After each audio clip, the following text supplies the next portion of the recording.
We'd like to understand Rockefeller's, where the Rockefeller Foundation's mind is right now when a lot of countries and a lot of development partners are looking at Africa as the next frontier for agriculture, whether in investment or development, right? Just guide us through what's going through your mind. Sure.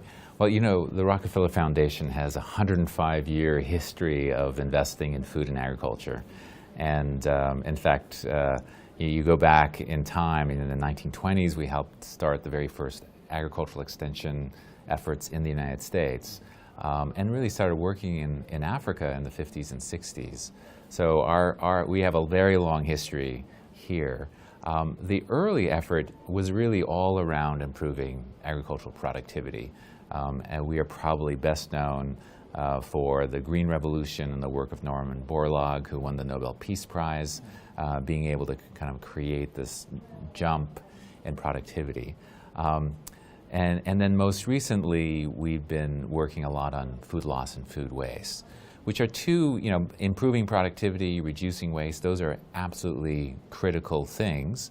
But, you know, we've created a food system that's really optimized right now on just producing calories, right, on productivity alone. And as we are learning about systems, we need a food system that's optimized on more than just one thing. You know, it is not, currently we're not optimized on environmental sustainability, we're not optimized on human health, and we're not really optimized on culture and community and how do you create food systems that really enhance that. And that's a lot more complex of a challenge to achieve. But if we don't think about it as a system, we end up optimizing on very cheap calories that actually destroy human health and destroy the environment. And no one wants that, right? Right now, for example, agriculture is the #1 contributor to global warming and greenhouse gases. Right? And yet agriculture could, if we design it well, actually solve global warming by sequestering carbon. So we have to change the incentives and the understanding in the system so that it's actually achieving what we really want. No one has designed this system to destroy the environment. No one's like proud that agriculture is so destructive.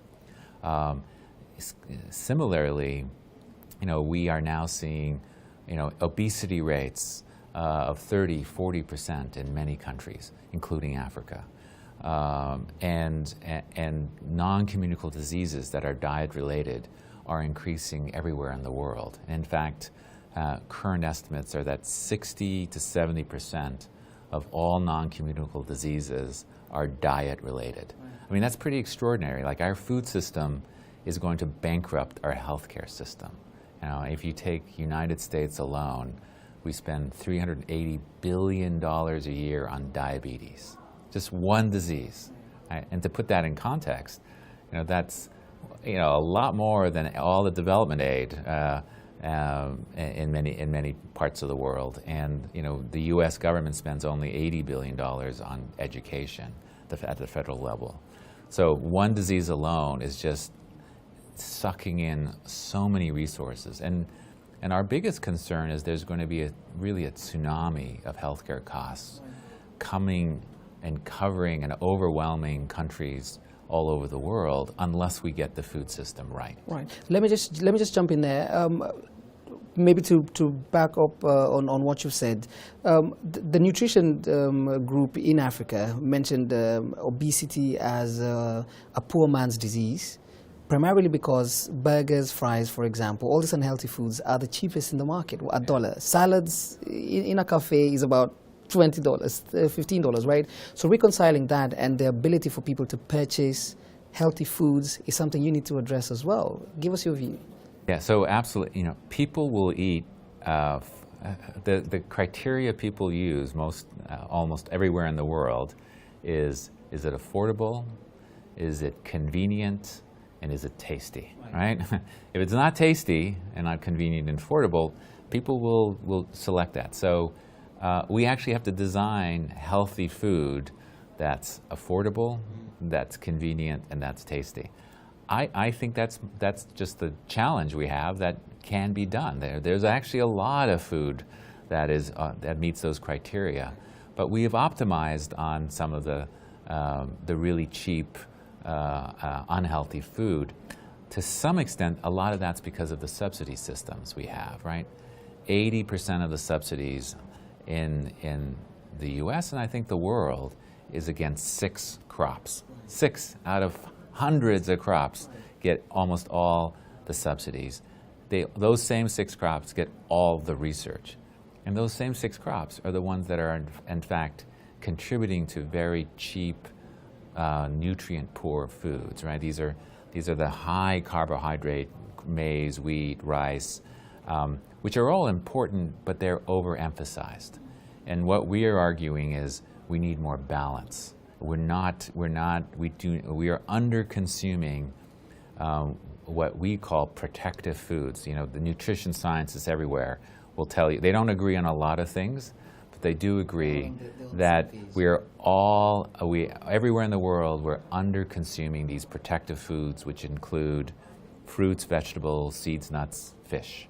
Right? Those are like, they prevent disease. And we're under-consuming those by over 50%. You know, only 10% of Americans eat optimal quantities of fruits and vegetables. You know, this is a very rich country. Only 10% of Ethiopians eat optimal quantities of fruits and vegetables. So this challenge of under-consuming foods we know are really important for long-term human health is a problem that almost every country in the world is facing. And now in regards to post-harvest losses, you've had decades of trying and testing what works and what doesn't. What are the low-hanging fruits? We've talked about seeds, we've talked about mechanization, we still don't know what aspect of mechanization. Where do we approach first? Well, we've invested in a number of value change, and I think it's being able to take an integrated approach. You really need to understand the entire system. We're actually not very good at thinking about entire systems, and that requires more information. But there's some very good technologies along the way. You need to incentivize those. So, you know, for example, in Tanzania, we've proven that with using hermetically sealed bags, it's a very simple technology, you can reduce losses by 50% of maize and other types of grains. But the government has taxed those bags, and as a result, they're not getting they're not. So we need to adjust some policies so that we enable these very important technologies to get into the hands of farmers. In regards to what you'd like to see, of course, we saw the mention of the future food price. We'd like to see what comes to mind in terms of 3 to 5 years from now. Well, we'll be launching this price sometime this fall. We haven't launched it yet. We're in the design phase. And it's really a way to get, we're so often focused on the immediate problem and the immediate solution. And that can sometimes blind us to the long-term possibilities. If we make some changes now, they will really have very large impacts into the future. And so what we'd like to be able to do is, we need a longer time frames to get people thinking about that, because agriculture is not something that changes overnight. You need long time frames. You know, it often takes 30 years for technologies to really get mainstreamed. We want to shorten that time frame, but also recognize that you're not going to get rapid uptake in a year or two. It's a generational project. And then secondly, we want to encourage people to think in terms of the interdependence and interconnectedness of the world they're working in. You know, it's not just one point solution. It's about these entire value chains and how they relate to health and how they relate to the environment and how they relate to culture and community.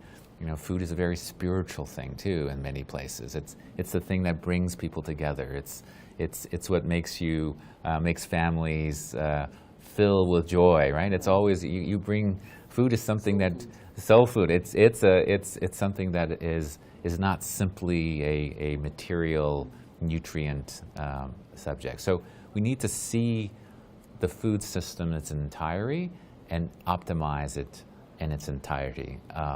And that's not easy to do. We're not very good at thinking that way, but we have to think that way.